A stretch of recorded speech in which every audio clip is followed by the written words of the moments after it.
Hello everyone, welcome to open learning Giridih. और आज की इस वीडियो से हम एक नई सीरीज़ को शुरू करने वाले हैं। इस सीरीज़ में हम आपको झारखंड सीजीएल या कि झारखंड के कोई भी एग्ज़ाम है या फिर सेंट्रल लेवल के भी जो एग्ज़ाम्स हैं, उन एग्ज़ाम्स में जो कंप्यूटर के क्वेश्चन पूछे जाते हैं, उन सभी क्वेश्चंस को मैं सॉल्व करने वाला हूँ। ये हमारा सिर्फ टेस्ट पेपर नहीं होगा, ये हमारा सेट नहीं होगा, बल्कि हमारा ये पूरा कोर्स होगा। आपको यहाँ पे दिख रहा होगा 92 पेज का, यहाँ पे दिख रहा होगा 92 पेज का ये पीडीएफ बना हुआ है। और ये पीडीएफ एसबीआई झारखंड, जहाँ पे मैं पढ़ाता हूँ उसके ऐप पे, जहाँ पेड बैच हमारा चलता है, वहाँ का ये पीडीएफ है। और ये पीडीएफ मैं आपको फ्री में दे रहा हूँ। आप लोग समझिए कितना खुशनसीब है आप लोग, है ना। कोई बात नहीं, आपके सहयोग से ही मैं आपको दे पा रहा हूँ। तो ये पीडीएफ मैं वहाँ का बना हुआ पीडीएफ मैं आपको फ्री में दे रहा हूँ, ठीक है। और मैंने वहाँ पे खुद पढ़ाया है और यहाँ भी मैंने आपको खुद पढ़ाऊँगा, ठीक है। तो आपको समझ लीजिए आपका पैसा बचने वाला है। और ये पीडीएफ जो है कंप्लीट पीडीएफ, ये पीडीएफ आपको मिल जाएगा कहाँ पे, तो हमारे टेलीग्राम चैनल पे मिल जाएगा। मैंने बहुत पहले ही इस पीडीएफ को अपने टेलीग्राम में शेयर किया था, ताकि बच्चों को हेल्प हो जाए, है ना, एग्जाम क्रैक करने में उसे थोड़ी सी मैं हेल्प कर सकूँ, ठीक है। ये पीडीएफ, इस पीडीएफ से 90% समझ लीजिए 99% क्वेश्चंस इसी पीडीएफ से रहने वाला है, ठीक है। मैंने खुद से यहाँ पे सिलेक्टेड, ऐसा नहीं कि ज़्यादा वादा क्वेश्चन इधर उधर करके है, पूरे सिलेक्टेड क्वेश्चंस हैं। और पेड बैच आपको, पेड जो वीडियोज़ हैं आपको, है ना, वहाँ वाला वीडियो आपको नहीं मिलेगा। मैं फिर से वीडियोज़ को रिकॉर्ड कर रहा हूँ, ये वीडियो आपको पूरा मिलेगा और मैं इस वीडियो को खुद से पढ़ा करके ख़त्म कराऊँगा, ठीक है। तो अगर आपको वीडियो अच्छा लगेगा तो आप सपोर्ट करेंगे, है ना, ऑब्वियसली सपोर्ट करेंगे, आप देखेंगे। सपोर्ट करने का मतलब होता है अंत तक देखना। आप अच्छा लगेगा तो खुद अंत तक देखेंगे, ठीक है। तो टाइम वेस्ट ना करते हुए चलिए शुरू करते हैं। आप मेरे बारे में जानते ही हैं, मैं आपको मैथ्स पढ़ा रहा हूँ और मैथ आपको बहुत अच्छा लगा, है ना, है ना, अच्छा लगा। तो इसलिए मैंने सोचा कि मैं आपको कंप्यूटर भी एक्सप्लेन कर दूँ, ताकि जो बच्चों को प्रॉब्लम होता है, झारखंड के बच्चों को तो कंप्यूटर प्रॉब्लम होता ही है, ठीक है, सभी को नहीं, कुछ लोगों को। तो चलिए देखिए, क्वेश्चन मैंने यहाँ पे लिखा है इस पीडीएफ में, अपने बारे में मैंने कुछ कुछ लिखा है, कैसे कैसे बना है, ठीक है। तो आगे बढ़ाते हैं पीडीएफ को और देखते हैं कि इस आपको क्या क्या मिलने वाला है पूरा क्लास में, ठीक है। ये हमारा पूरा थोड़ा सा यहाँ पे आ गया है, कोई बात नहीं। देखिए यहाँ पे एक लिंक मिलेगा आपको, यहाँ एक इस लिंक पे क्लिक करेंगे ना, तो आप पहुँच जाएंगे हमारा जो एसबीआई झारखंड का यूट्यूब चैनल है ना, विशाल सर का, वहाँ पे पहुँच जाएंगे। और यहाँ पे ऐप का लिंक दिया गया है, ठीक है, तो ये कर सकते हैं, कोई बात नहीं, ठीक है। आगे देखते हैं। अब कंटेंट देख लीजिए, कंटेंट आपको क्या क्या मिलेगा, ठीक है। इधर थोड़ा सा ये गंदा हो गया पेज, कोई बात नहीं है, थोड़ा सा कंप्रोमाइज़ करिएगा। मुझे पता नहीं था ये पेज गंदा है, नहीं तो मैं फिर दूसरा पेज लगाता यहाँ पे। देखिए आपको क्या क्या मिलेगा। आपको पहले मिलेगा इंट्रोडक्शन, है ना, क्या मिलेगा आपको, इंट्रोडक्शन मिलेगा कि कंप्यूटर होता क्या है, जो आज मैं कराऊंगा कंप्यूटर होता क्या है, ठीक है। अगला चैप्टर जो होगा हमारा सेकंड चैप्टर, उसमें डेवलपमेंट पढ़ेंगे हम लोग। क्या पढ़ेंगे, डेवलपमेंट, कि कंप्यूटर का डेवलपमेंट कैसे कैसे। और यहाँ से क्वेश्चन बहुत सारा आता है, डेवलपमेंट से क्वेश्चन बहुत सारा आता है, ठीक है, आपको मैं दिखाऊंगा। कोई बच्चे टेलीग्राम में लिख रहे थे कि सर किस चैप्टर से कितना क्वेश्चन आता है, तो बाबू सब चैप्टर को पढ़ लो ना, मैं सब चैप्टर पढ़ा रहा हूँ तो बहुत अच्छे तरीके से, है ना, ठीक है। कोई बात नहीं, सब चैप्टर को पढ़ लीजिए। जो चैप्टर में थोड़ा सा हार्ड लगता है आपको, उसको थोड़ा छोड़ दीजिए, कोई बात नहीं। ऐसे पढ़ने का ही तरीका होता है, जो ज़्यादा हार्ड लगे उसको छोड़ दो, जो अच्छा लगे उसको पूरा पढ़ो दबा करके, है ना, तभी नंबर आपका आ सकता है। आगे देखेंगे क्लासिफिकेशन, जो आपका बांटते हैं ना, first generation second generation computer को, वहाँ से भी क्वेश्चन बहुत सारा आता है ना, तो ये वाला पढ़ेंगे। आगे हम लोग हार्डवेयर पढ़ लेंगे। हार्डवेयर जैसे कि इनपुट डिवाइस, आउटपुट डिवाइस, जैसे कि ये हमारा क्या है, पेन इनपुट डिवाइस है, ये इससे इनपुट दे रहा हूँ मैं, ये लिख रहा हूँ ना, इनपुट जा रहा है। ये मेरा जो माइक्रोफोन लगा हुआ है यहाँ पे, माइक, ये भी हमारा इनपुट डिवाइस है। कैमरा हमारा क्या है, कैमरा भी इनपुट डिवाइस है, ठीक है। आउटपुट डिवाइस जैसे कि स्पीकर, आपके फ़ोन में जो भी सुन रहे होंगे ना स्पीकर, तो आउटपुट डिवाइस हो जाएगा। बहुत अच्छे तरीके से आपको पढ़ाऊंगा, ठीक है, टेंशन लेने वाला बात नहीं है। ये सॉफ्टवेयर के बारे में आपको पढ़ाएंगे, है ना, क्या होता है सॉफ्टवेयर, ठीक है। आगे देखते हैं सॉफ्टवेयर के बाद आपको क्या क्या मिलेगा। तो सॉफ्टवेयर के बाद आपको पढ़ना है ईमेल। ईमेल से क्वेश्चन जरूर रहेगा। ईमेल करते हैं ना आप लोग, आपके फ़ोन में जीमेल होगा, ठीक है। ईमेल पढ़ना है, कितना आसान है बताइए। ईमेल को पढ़ाऊंगा मैं कैसे, कहाँ से बना, कैसे चलता है ईमेल, कैसे लिखते हैं ईमेल को भी मैं सिखा दूंगा आपको अपने, ठीक है, दिखा करके, प्रैक्टिकल करके। मेमोरी के बारे में पढ़ेंगे, है ना, जैसे पेन ड्राइव होता है, हार्ड डिस्क होता है, रैम होता है, प्राइमरी मेमोरी, सेकेंडरी मेमोरी होता है ना, ये सब चीज़ें ये आपको इसमें एक्सप्लेन करेंगे, ठीक है। नंबर सिस्टम आपको मैं पढ़ा दूंगा, नंबर सिस्टम। यहाँ पे फिर थोड़ा सा ये है ना, गंदा हो गया पेज, कोई बात नहीं, इतना चलेगा, आप जानते हैं, आप लोग इतना कर लीजिएगा, है ना, कंप्रोमाइज़। आगे हम लोग इंटरनेट पढ़ेंगे, जिस इंटरनेट की हेल्प से मैं आपको पढ़ा पा रहा हूँ ऑनलाइन, उसके बारे में हम लोग पढ़ेंगे। नंबर सिस्टम में कुछ पढ़ेंगे, ठीक है। ये आपको जैसे कि बाइनरी नंबर किसको बोलते हैं, बाइनरी नंबर में 0 1 होता है ना, वो वाला पढ़ेंगे। आगे फिर हम लोग माइक्रोसॉफ्ट विंडोज़, इसको कैसे छोड़ सकते हैं, इसी तो हमारा कंप्यूटर चलता है माइक्रोसॉफ्ट विंडोज़, इससे हमारा फ़ोन चलता है एंड्रॉयड पे, वैसे हमारा कंप्यूटर किस पे चलता है, तो माइक्रोसॉफ्ट विंडोज़ पे अधिकतर कंप्यूटर। और भी बहुत सारे सिस्टम सॉफ्टवेयर है, लेकिन उस पर बहुत ही कम कंप्यूटर चलते हैं, अधिकतर लोग इसको यूज करते हैं। एमएस वर्ड आपको सिखा देंगे पूरा, ताकि आप किसी भी एमएस वर्ड कभी खोलेंगे ना, आप कभी सीखे भी नहीं होंगे एमएस वर्ड, फिर मैं आपको बहुत अच्छे तरीके से सिखा दूंगा छोटी सी क्लास में ही। एमएस एक्सेल सिखा दूंगा, फुल फॉर्म्स, यहाँ से एक क्वेश्चन रहना ही है ना, फुल फॉर्म से शॉर्टकट की यहाँ से क्वेश्चन रहना ही है ना। और लैंग्वेज, लैंग्वेज से भी क्वेश्चन रहना ही है, पूछता है ना कि फर्स्ट जनरेशन का लैंग्वेज है, थर्ड जनरेशन का लैंग्वेज है। देख रहे हैं आप यहाँ पे कुल 192 पेज है ना इस पीडीएफ में। और पीडीएफ पता है इतना अच्छा बनाया गया है कि आपको प्रिंट कराने की जरूरत नहीं है। देखिए थोड़ा सा आगे पीछे करते हैं, नीचे करते हैं पीडीएफ, देखिए है ना, आराम से इसको आप पढ़ सकते हैं, फ़ोन में ही इसको आप आराम से पढ़ सकते हैं, कोई दिक्कत आपको नहीं होगा। ठीक है, तो चलिए शुरू करते हैं क्लास को, है ना। क्लास अच्छा लगेगा तो बस वही आपको अंत तक देखना है। अगर दोस्त यार को बताना है तो उसको बता देना है, नहीं बताना है तो कोई बात नहीं, है ना, कटअप बढ़ जाएगा ना। ठीक है, कंप्यूटर आपके दिमाग में घुसा देंगे, कोई बात नहीं। ठीक है, चलिए शुरू करते हैं। आज हम लोग क्या देखेंगे, पहले कंप्यूटर का इंट्रोडक्शन, कि कंप्यूटर होता क्या है ना, कंप्यूटर होता क्या है और कंप्यूटर डेवलप कैसे हुआ। अगर मतलब टाइम बचा, ठीक है, आधे घंटे में पढ़ाऊँगा हर दिन, तो अगर टाइम इसमें बचा तो और आगे डेवलपमेंट को भी पढ़ा दूँगा। ठीक है, तो पहले देखते हैं कि कंप्यूटर क्या है। तो कंप्यूटर एक इलेक्ट्रॉनिक डिवाइस होता है। इलेक्ट्रॉनिक डिवाइस का मतलब क्या होता है पता है आपको? जो चीज़ लाइट से चले, जो चीज़ इलेक्ट्रिसिटी से चले, जो चीज़ बैटरी से चले, जैसे कि हम आपका फ़ोन बैटरी चलता है ना, तो इलेक्ट्रॉनिक डिवाइस हो गया वो। क्या हो गया? Electronic device. अच्छा आप सोचिए, आपके घर में ना पहले में एक ऐसे करके एक मशीन होगा पानी चलाने वाला, है ना, बड़ा वाला मशीन, तेल वाला मशीन। क्या उसको आप बोलते हैं इलेक्ट्रॉनिक मशीन? नहीं ना बोलते हैं, क्योंकि वो बैटरी से नहीं चलता है। किससे चलता है? तेल से चलता है ना, तेल से। उसमें मूविंग पार्ट्स होते हैं ना, घूमने वाला चीज़ होता है ना, जिसको मैकेनिकल डिवाइस बोलते हैं। क्या बोलते हैं इसको? मैकेनिकल डिवाइस, है ना। जहाँ भी ऐसा मशीन जिसमें गति हो, जिसमें चीज़ इधर उधर घूम रहा हो, उसे मैकेनिकल बोलते हैं। ठीक है, लेकिन जहाँ पे चीज़ शांत हो पूरा और वो काम करे बैटरी से, उसे क्या बोलते हैं? Electronic device. जैसे कि आपका फ़ोन पूरा शांत है, क्या फ़ोन नाचता है? फ़ोन को चालू करना पड़ता है, हुड़ हुड़ करता है क्या? ये नहीं करता है। जनरेटर हर हर करेगा, उसमें घूमता है ना अंदर में, तो हर हर आवाज़ करता है वो। तो वो मैकेनिकल डिवाइस है। वो कैसा है? मैकेनिकल। उसको मशीन बोल देते हैं हम लोग, है ना। और ये भी मशीन है, लेकिन कैसा मशीन है? ये इलेक्ट्रॉनिक मशीन है कंप्यूटर, जो बैटरी से चलता है, लाइट से, इलेक्ट्रिसिटी से चलता है, उसी के किसी फॉर्म से, एसी डीसी से चलता है वो, है ना। ठीक है, समझ गए आप? क्या होता है कंप्यूटर? एक इलेक्ट्रॉनिक डिवाइस होता है which perform arithmetical and logical calculation. इसका मतलब क्या हो गया? अर्थमेटिकल का मतलब आप पढ़ते हैं ना, अर्थमेटिक गणित, 1 + 1 कितना होगा? 2 होगा, x + y क्या होगा, ये सब पढ़ते हैं ना। तो ये सभी कंप्यूटर काम कर लेता है, अर्थमेटिकल चीज़ और लॉजिकल चीज़। जैसे हम लोग सोचते हैं ना कि अगर हम घर नहीं जाएंगे तो क्या हो सकता है, ये लॉजिकल चीज़ हो गया है ना, या तो संभावित चीज़ हो गया।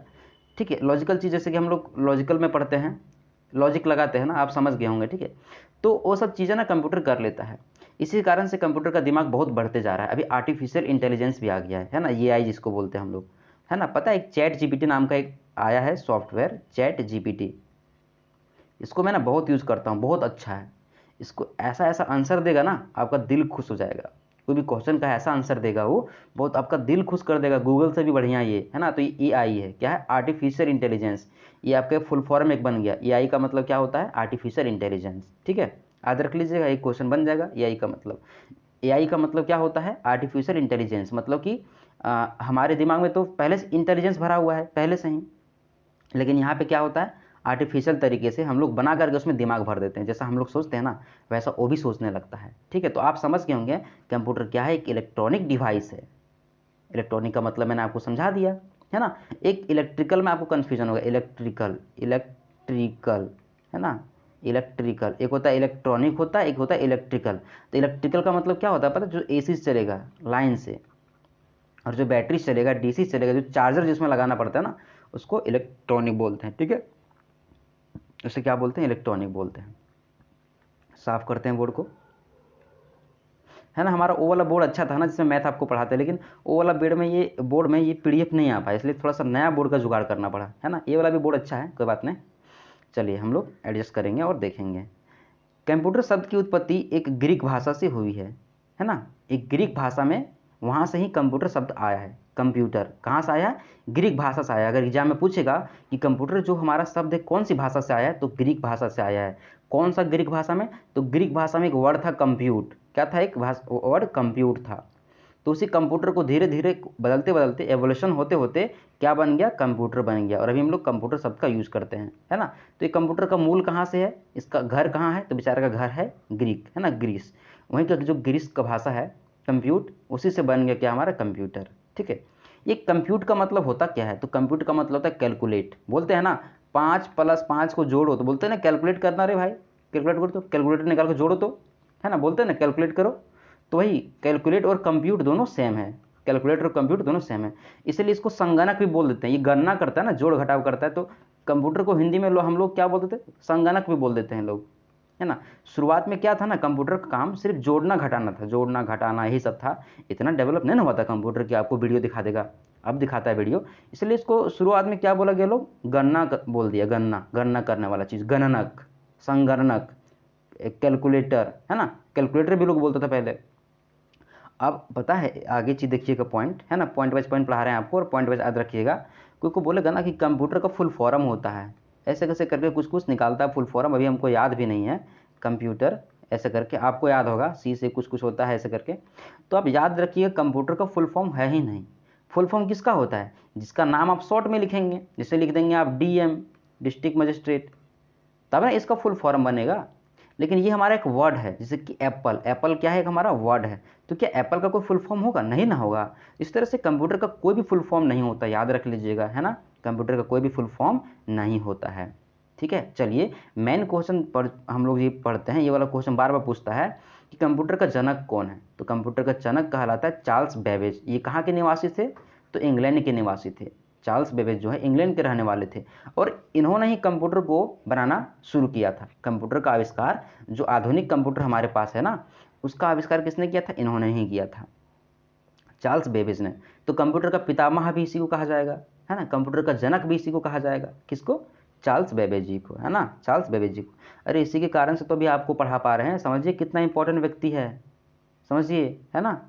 इसी के कारण से आपको भी ऑनलाइन हम पढ़ा पा रहे हैं, तो ऐसा फ्री कंटेंट थोड़ी ना दे पाते हैं आपको हम, है ना, है ना, ना आप हमको पहचान पाते हैं। अभी पता नहीं आपका घर कहाँ होगा, मेरा घर कहाँ है, फिर भी आप धीरे धीरे मुझे पहचानने लगेंगे। अभी तक पहचान भी रहे होंगे, ऐसे बात नहीं है ना। तो इनका जन्म कब हुआ था, 1791 में हुआ था, और 1871 में ये इनका मृत्यु हो गया था। ठीक है, याद कर लीजिएगा, 1791 में, 1871 में। इनका नाम, इन कंप्यूटर का जनक कौन है, तो चार्ल्स बेबेज है। ठीक है, इंग्लैंड में इनका घर था। आगे देखते हैं हम लोग, बढ़ते हैं। मृत्यु कहाँ हो गया था, 1871। अब क्या था ना कि आज आप पढ़े होंगे शिवांगन का सेट, तो पहला सेट में दिया गया है कि एनालिटिकल इंजन का आविष्कार किसने किया। इसका हिंदी ना, हिंदी करके लिखा है वहाँ पे, तो कुछ गलती लिख दिया होगा, कुछ मतलब कि थोड़ा अलग तरह से लिखा उसमें, उसका हिंदी में भूल गए हैं।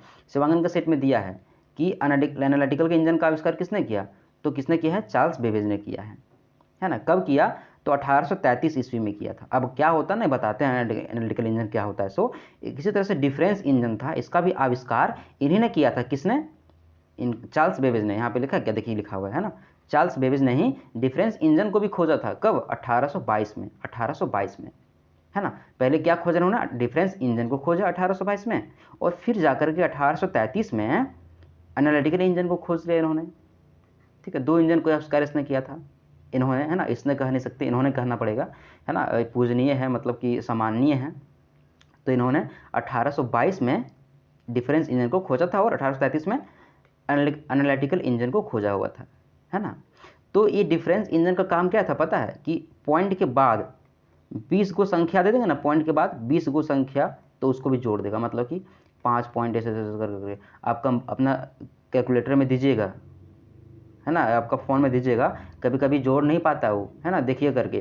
ठीक है, तो ये हमारा जो डिफरेंस इंजन है ना, ये पॉइंट के बाद 20 अंक तक जोड़ सकता था, है ना, कैलकुलेशन कर सकता था।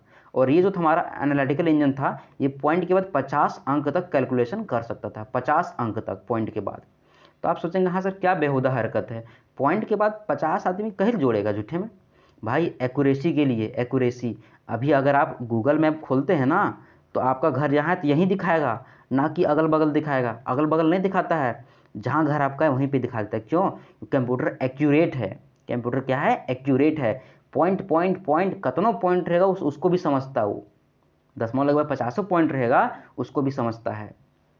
ठीक है, तो दशमलव के 50 अंक तक कौन कर सकता था जोड़ घटाव, तो एनालिटिकल इंजन। है ना। कब आविष्कार हुआ? 1833 में। कहीं कहीं पे लिखा गया है 1837। ध्यान रख लीजिएगा, है ना। मेन इसको याद रखिएगा, इसको ध्यान में रखिएगा। अगर ये नहीं मिलेगा तो इसको मार दीजिएगा टिक, ठीक है। और ये आपको समझ में आ गया होगा। बहुत ही इंपॉर्टेंट क्वेश्चन था, इसमें मैंने टाइम दिया बहुत, इसीलिए। अब आगे देखते हैं। कहीं कहीं पूछ देगा कि मैथमेटिकल कैलकुलेशन का मतलब क्या होता है। तो मैथमेटिकल कैलकुलेशन मतलब जोड़, घटाव और गुणा, है ना, और भागा।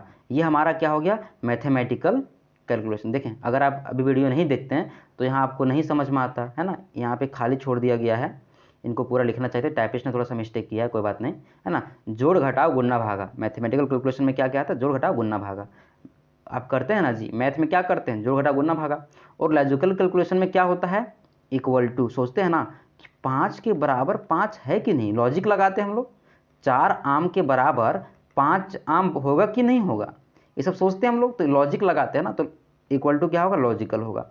कभी सोचते हैं ना कि ये वाला पहाड़ बड़ा है कि ये वाला पहाड़ बड़ा है, लॉजिक लगा रहे हैं ना। तो ग्रेटर देन और लेस देन जो चिन्ह है ना, बड़ा मुंह छोटा मुंह वाला, ये सब, ठीक है, ये सब हमारा क्या चीज़ है? तो ये सब हमारा लॉजिकल कैलकुलेशन है, ठीक है। यहीं तक देखिएगा, अभी इसको छोड़िएगा, है ना। चलिए आगे बढ़ते हैं हम लोग। यहाँ तक आपको समझ में आ रहा होगा ना, है ना। पेड कंटेंट आपको फ्री में मिल रहा है जी, है ना। सपोर्ट करिएगा, ठीक है। और क्या दें आपको? चलिए आगे बढ़ते हैं। अब कंप्यूटर का काम क्या होता है? तो कंप्यूटर डाटा को इन्फॉर्मेशन में परिवर्तित करता है, ठीक है। थोड़ा आराम से समझिएगा। डाटा आप कंप्यूटर में दीजिएगा एक्स वाई जेड, ये अलान फलान दीजिएगा, अलान फलान जकर कोई मतलब ही नहीं है, उसको क्या कहेंगे हम लोग? डाटा कहेंगे। मतलब ऐसा चीज़ जिसका कोई मतलब नहीं है, जो कच्चा है, जो रो है, जो कच्चा है, कच्चा तथ्य बोलते हैं ना, कच्चा तथ्य, उसको क्या बोलते हैं? डाटा बोलते हैं, जिसका कोई मीनिंग नहीं है।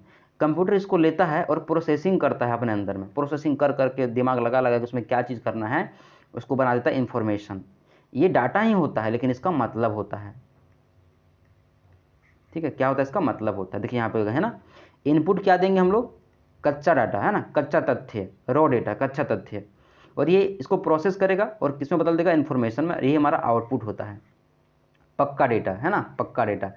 कच्चा डाटा यहाँ पे देंगे और ये पक्का हमारा बाहर निकल जाएगा। यही कंप्यूटर का काम है, उसको और काम कुछ नहीं है। इनपुट लेगा और आउटपुट देगा, इनपुट लेगा आउटपुट देगा। आप बोलेंगे कीबोर्ड मारेंगे 1 + 1 = व्हाट? बोलेगा 2, है ना। ये हमारा आपका क्या था? डेटा था, है ना, रो डेटा। इसका कोई मीनिंग नहीं था, लेकिन इसका मीनिंग दिया, है ना, बताया कि इसको जोड़ेंगे तो 2 आएगा, ठीक है। उसी को पक्का तथ्य कहेंगे। अब कंप्यूटर जो द्वारा जो सूचना में परिवर्तन कहलाता है, इसको क्या बोलते हैं? एडीपी कहलाता है ना। अब बात नहीं समझ पाए होंगे, कोई बात नहीं। कंप्यूटर जो इनपुट लेकर के आउटपुट देता है ना, इसको क्या बोलते हैं हम लोग? ईडीपी बोलते हैं। क्या बोलते हैं इसको? ईडीपी। और ईडीपी का फुल फॉर्म क्या हो जाएगा?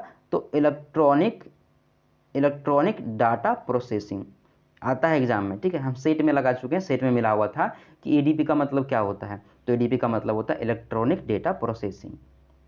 एडीपी का मतलब क्या होता है? इलेक्ट्रॉनिक डेटा प्रोसेसिंग, याद रखना है। और इसका मतलब क्या होता है?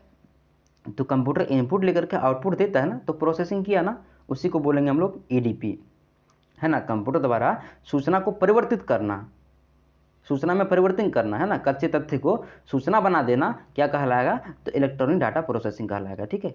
आशा करता है आपको समझ में आया होगा। नहीं समझ में आएगा तो कमेंट करिएगा, टेलीग्राम में लिखिएगा, है ना, हेल्प करेंगे आपको। एक सेकेंड, थोड़ा सा हम अरे फ्लाइट मोड करना भूल गए थे।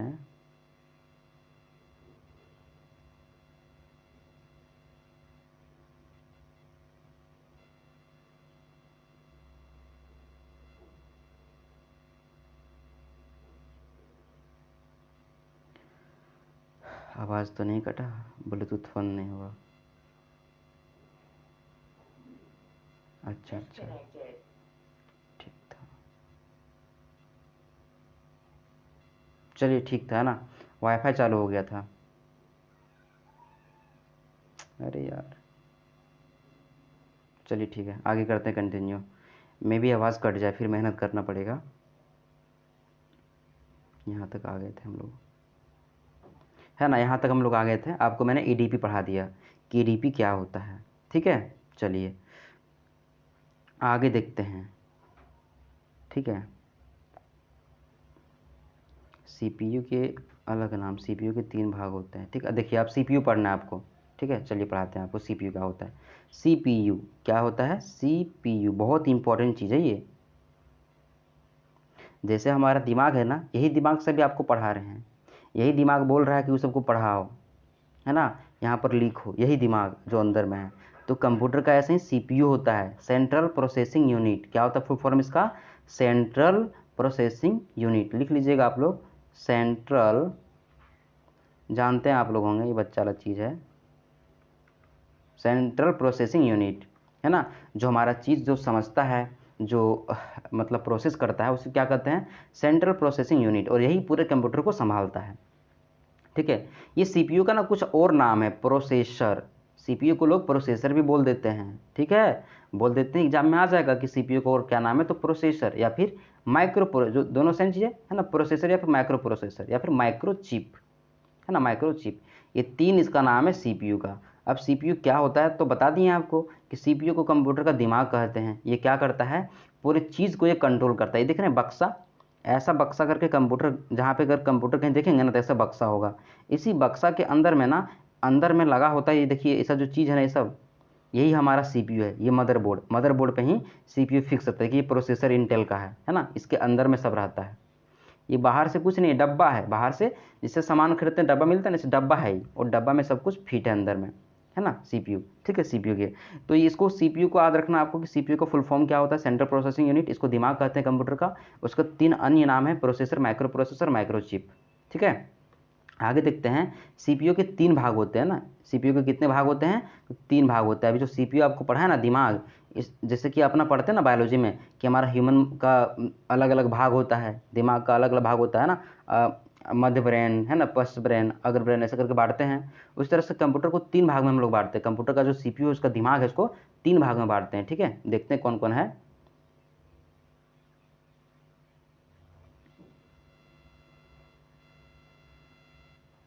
ठीक है, चलिए, अच्छा, तो कोई दिक्कत नहीं है।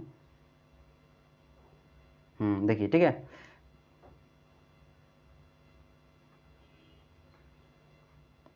ठीक है। कंप्यूटर जो CPU है, उसका कितना भाग है? CPU, तो CPU का 3 भाग है। कौन कौन? ALU, CU, है ना, और तीसरा MU। जैसे मान लीजिए ये कंप्यूटर का CPU है, इधर से आप डेटा देंगे और इधर से डेटा बाहर निकलेगा, आउटपुट, ये इनपुट, ये आउटपुट, है ना। तो अंदर में 3 चीज़ लगा होता है, ये LU, दूसरा CU कंट्रोल यूनिट, और तीसरा मेमोरी यूनिट। ALU मतलब क्या होता है? Arithmetic and logic unit, arithmetic and logic unit. बहुत इंपॉर्टेंट है, याद रखना है आपको। ALU का full form arithmetic and logic. Arithmetic का मतलब क्या होता है? मैथ होता है ना, मैथ, प्लस माइनस गुना भागा। तो ये जो है ना, इसका काम क्या होता है? गुना भागा जोड़ घटाव करना। एग्जाम में पूछ लेगा कि ALU का काम क्या होता है, तो ALU का काम होता है जोड़ घटाव गुना भागा करना।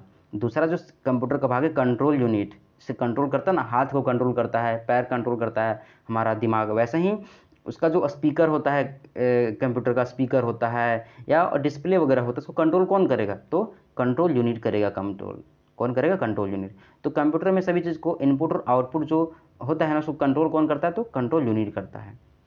आगे हमारा है मेमोरी यूनिट। मेमोरी यूनिट क्या करता है? स्टोरेज का काम करता है ना, जैसे पेन ड्राइव वगैरह होता है, तो कंप्यूटर में भी पेन ड्राइव लगा होता है प्रोसेसर में उसका, तो स्टोर करके रखेगा, जो काम करेगा स्टोर करके रखेगा। अब मान लीजिए आप काम अभी किए, भूल गए, तो कोई फायदा हुआ काम का? नहीं ना हुआ, काम को याद भी रखना पड़ता है। वैसे ही ये याद रखना है, याद रखता है। तो CPU का कितना भाग हो गया? तो CPU का 3 भाग हो गया। CPU का कितना भाग हो गया? 3 भाग हो गया, है ना, अर्थमेटिक लॉजिक यूनिट, ये कंट्रोल यूनिट और मेमोरी यूनिट, ठीक है। लिख दिए कि ये क्या करता है? गणितीय और तार्किक क्रियाएं करता है, जोड़ घटाव गुणा भागा और लॉजिकल चीज़ करेगा।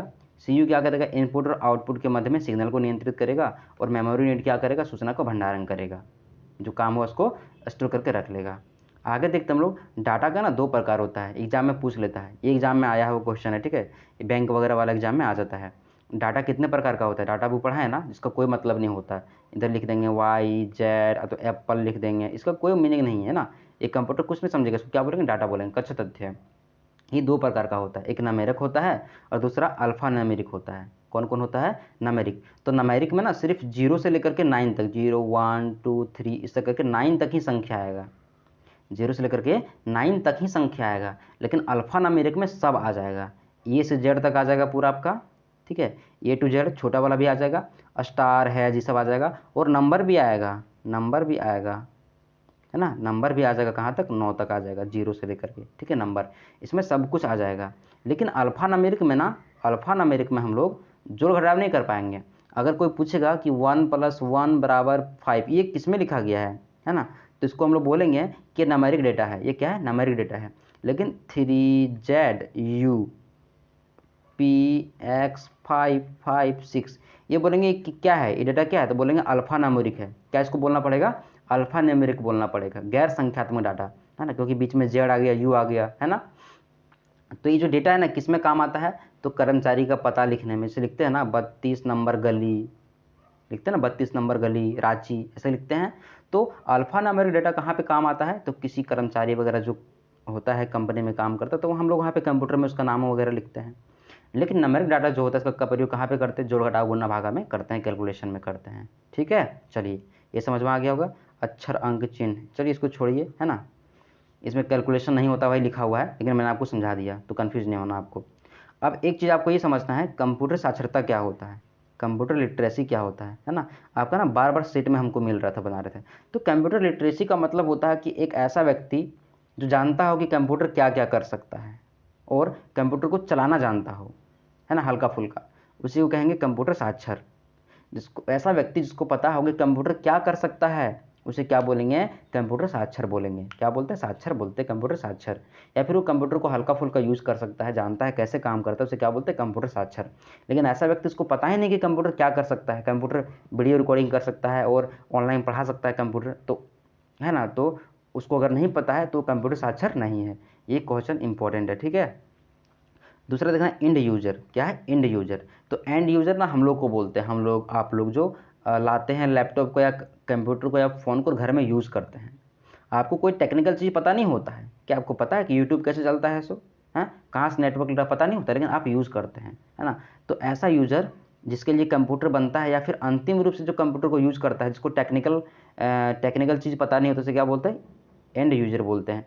और सभी कंप्यूटर जो बनते हैं ना कंपनी में, सब एंड यूजर को ध्यान में रख के बनाया जाता है।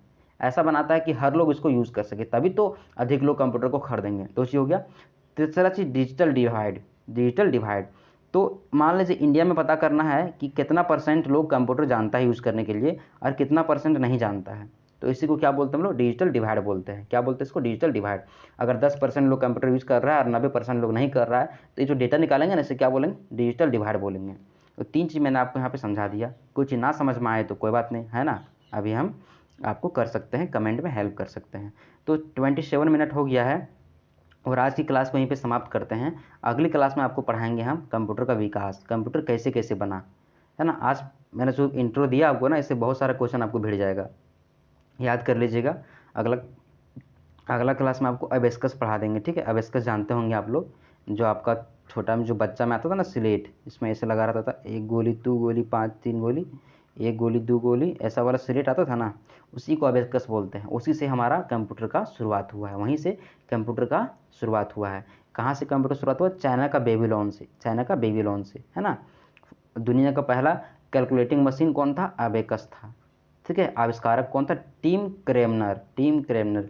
बच्चा लोग बड़ी क्रीम खाता है ना, बच्चा लोग बहुत क्रीम खाता है, तो नाम हो गया टिम क्रेमनर। सिल्टन रहता है अबेस्कस, स्लेट में, बच्चा वाला स्लेट में, तो बच्चा लोग बड़ी क्रीम बोलेगा, क्रीम बिस्कुट दो, तो क्रीम वाला हम आइसक्रीम खाएंगे, है ना। तो टिम क्रेमनर हो गया, क्या हो गया, टिम क्रेमनर, अबेस्कस का खोज करने वाला। इसी तरह से पूरा आपको याद करवा देंगे, ठीक है। जहाँ पे ऐसा चीज़ आएगा याद करवाने वाला करवा देंगे। आशा करते हैं आपको ये क्लास अच्छा लगा होगा। अगर अच्छा लगा होगा तो आप हमें सपोर्ट करेंगे, और हमारी जो मैथ और रीजनिंग आपको हम पढ़ा रहे हैं, DSP सर की जो बुक आई है प्रैक्टिस सेट, उससे आप उससे पढ़ेंगे, ठीक है।